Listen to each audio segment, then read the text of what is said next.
తెలంగాణలో వర్షాలు కంటిన్యూ అవుతున్నాయి. ఇప్పట్లో వర్షాలు తగ్గేలా కనిపించట్లేదు. మరో 2 రోజుల పాటు వర్షాలు కొనసాగే ఛాన్స్ ఉందని హైదరాబాద్ వాతావరణ కేంద్రం తాజాగా హెచ్చరికలు జారీ చేసింది. ఇప్పటికే కొన్ని జిల్లాల్లో భారీ వర్షాలు, మరికొన్ని జిల్లాల్లో ముసురు కురుస్తోంది.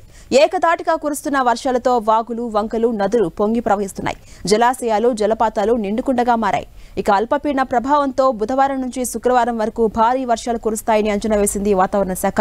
బుధవారం నుంచి గురువారం ఉదయం వరకు జగిత్యాల, పెద్దపల్లి, జయశంకర్ భూపాలపల్లి, హనుమకొండ, ములుగు, కామారెడ్డి, ఆసిఫాబాద్, మంచిర్యాల, సంగారెడ్డి, రాజన్న, సిరిసిల్ల ఈ జిల్లాల్లో భారీ వర్షాలు కురిసే ఛాన్స్ ఉందని పేర్కొంది. గురువారం నుంచి శుక్రవారం ఉదయం వరకు కొమరంభీం, ఆసిఫాబాద్, మంచిర్యాల, పెద్దపల్లి జిల్లాల్లో అక్కడక్కడ భారీ వర్షాలు కురిసే అవకాశాలు ఉన్నట్టుగా అధికారులు తెలిపారు. ఇక ఉరుములు, మెరుపులతో పాటు గంటకు 30 నుంచి 40 కిలోమీటర్ల వేగంతో కూడిన ఈదురుగాలులతో కూడిన వర్షాలు కురుస్తాయని ఐఎండీ హెచ్చరించింది.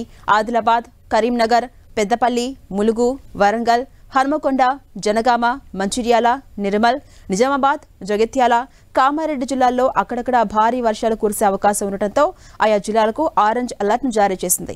భారీ ఈదురుగాలులు, ఉరుములు, మెరుపులతో కూడిన వర్షంతో పాటు పిడుగులు కూడా పడే అవకాశం ఉన్నందువల్ల ప్రజలు అప్రమత్తంగా ఉండాలని హెచ్చరించింది.